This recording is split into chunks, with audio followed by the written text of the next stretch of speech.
La Comisión de Fiscalización inicia el trámite del juicio político al subrogante contralor Pablo Celi. Asamblea Abierta.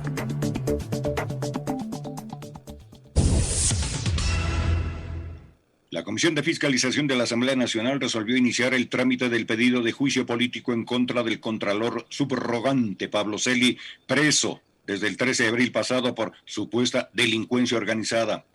La resolución se aprobó por unanimidad este martes 29 de junio, después de que la comisión determinó que concluyeron los plazos para un pedido de interpelación contra el exministro de Energía René Ortiz, que dejó en marcha la anterior legislatura. La prioridad es fiscalizar al contralor subrogante Pablo Celi. No puede seguir manejando la Contraloría desde la cárcel. Es un juicio a una estructura delictiva que se tomó la Contraloría, dijo el presidente de la Comisión de Fiscalización, Fernando Villavicencio. La moción fue impulsada por los asambleístas Pedro Velasco del bloque del Acuerdo Nacional BAM, Soledad Diab del Partido Social Cristiano y los asambleístas de UNES como Roberto Cuero y Ronnie Aliaga. Aquí no cabe preguntar a quién debemos enjuiciar primero. Aquí debemos preguntarnos quién le ha hecho más daño al país, manifestó Soledad Diab. A Pablo Celi, quien permanece detenido desde el 13 de abril pasado por supuesta delincuencia organizada, el asambleísta Cristóbal Lloret de UNES lo acusa de arrogación de funciones. El pedido de interpelación lo formuló el 5 de mayo pasado con 37 firmas de respaldo para una posible censura y destitución. A su vez, la comisión resolvió enviar al Pleno un informe en el que recomienda al Pleno el archivo del juicio político contra René Ortiz, sin perjuicio de que pueda presentarse otro pedido de interpelación. Sobre este tema, en el segmento Pichincho Opina, comenta Alexis Moncayo. 7 de la mañana con 9 minutos. Me van a permitir, igual que ayer, nuevamente descarriarme un poco. Muchas gracias por el café. Este es el combustible que uno necesita muy temprano en la mañana. Café caliente, muy cargado. Muchas gracias. A ver, voy a hacer lo mismo que ayer. Me voy a descargar un segundito, profe, para abordar el tema este último que es muy importante también. Por fin la asamblea se va a ocupar de lo importante y de lo urgente también, ¿no? No solo de lo urgente, que son las cosas represadas desde el periodo anterior y que ahora para colmo no tienen ni siquiera presencia de los asambleístas interpelantes, ¿no?, que planteaban el juicio político en contra del ex ministro de Recursos Naturales No Renovables, René Ortiz. Pero sí quiero referirme a dos cosas que están sucediendo ahora en el Ecuador. Hoy en la mañana, bueno, más bien en la madrugada de hoy, de este miércoles 30 de junio, la Fiscalía y sus agentes, junto a la Policía Nacional, allanaron 3 inmuebles relacionados con un centro de captación ilegal de dinero que aparentemente estaba operando en la ciudad de Quevedo, en la provincia de Los Ríos. Los investigadores hallaron dinero en efectivo, computadoras y documentos que entrarán en cadena de custodia. Las evidencias serán usadas dentro de la investigación que la Fiscalía General del Estado abrió el pasado sábado. En los inmuebles allanados también se encontraron afiches relacionados con el pago de intereses y los beneficios para las personas quienes estaban al frente de este centro de captación. Escuchen esto: ofrecían pagar una tasa de interés de hasta el 90% sobre el capital. Vaya nivel de usura esto, ¿no? En 5 días, el 90% de intereses sobre el capital. De locos esto. Se estaban regalando plata. No se registraron personas detenidas no se registraron personas detenidas durante la operación policial. Esto es información que nos llega además de la cuenta de la Fiscalía General, que hace 3 horas más o menos publicaba en su cuenta de Twitter, ¿no?, que junto a la policía allanaron estos inmuebles relacionados con una presunta estructura de captación ilegal de dinero en Quevedo, bajo la denominación de Big Money.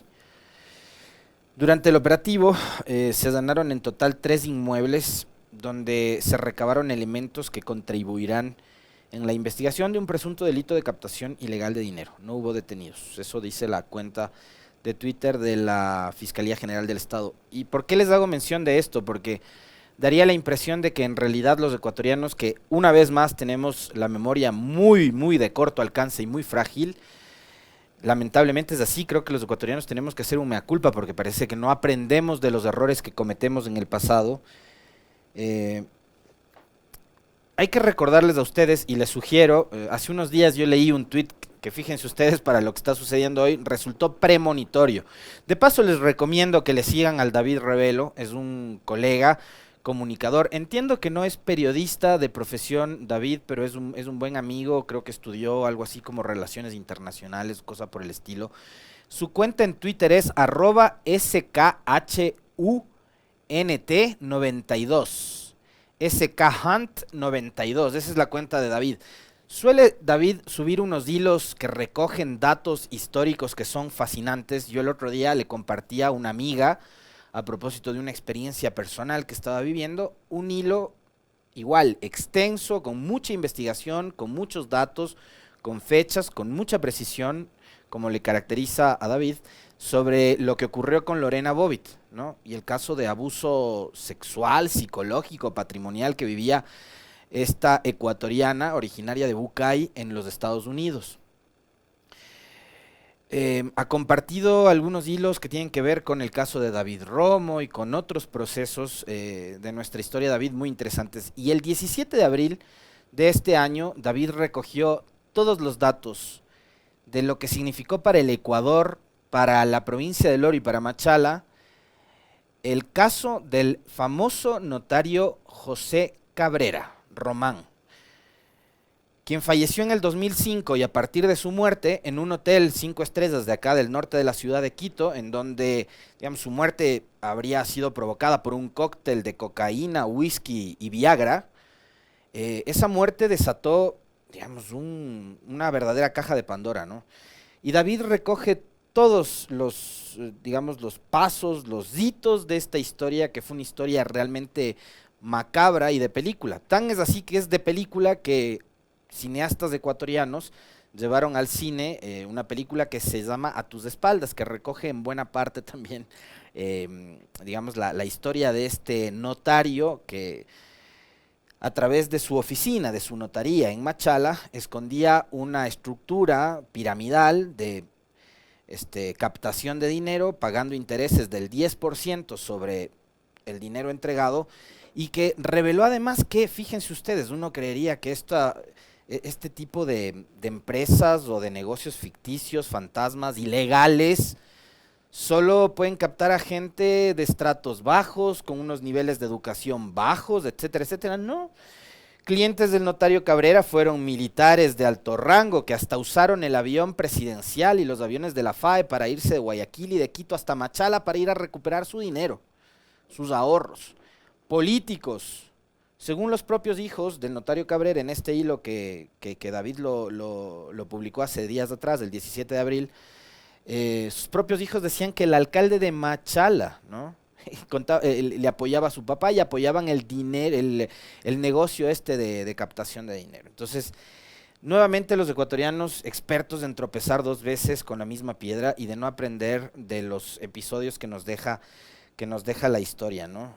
Los hechos ocurridos en este caso específico del notario Cabrera dan cuenta de que el hombre estafó por más de 800 millones de dólares al menos 30,000 depositantes de todo el país. 800 millones de dólares. El hombre tenía una estructura más grande que la de un banco formal. O sea, tenía una cartera más grande que la de un banco. La historia de una de las estafas más grandes del Ecuador sigue inconclusa. Para entender esta historia, dice David, debemos analizar la conmoción política económica que vivía Ecuador en 2005.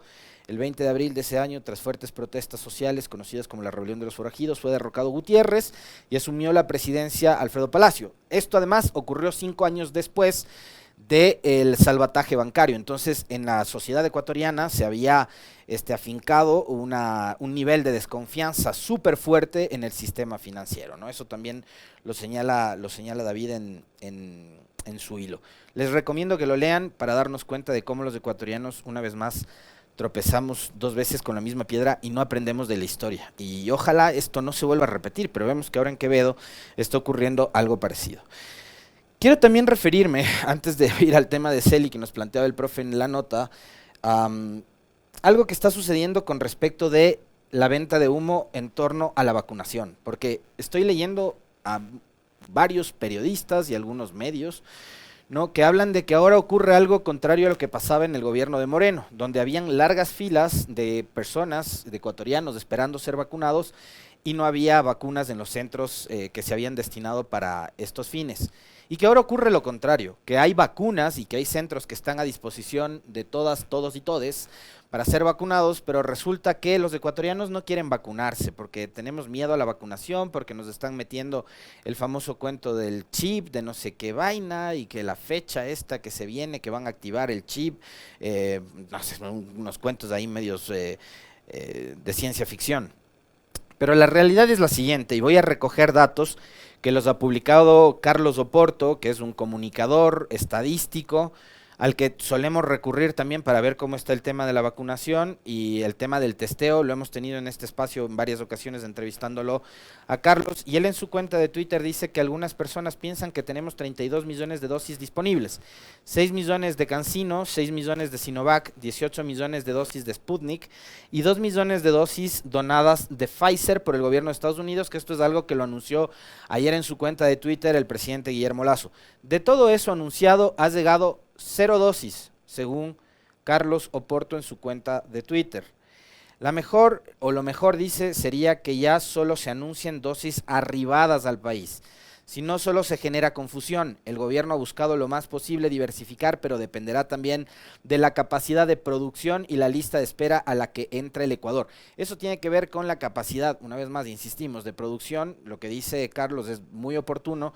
¿Y por qué esta comunicación, digamos, no le hace bien al país? Porque genera falsas expectativas. O sea, ver a periodistas decir que ahora ya no hay largas filas porque la gente simplemente no quiere vacunarse, me parece que es una verdadera tontería, una estupidez. Yo quisiera vacunarme, no he recibido ni la primera ni la segunda dosis. Mi madre también quisiera vacunarse, no ha recibido ni la primera ni la segunda dosis.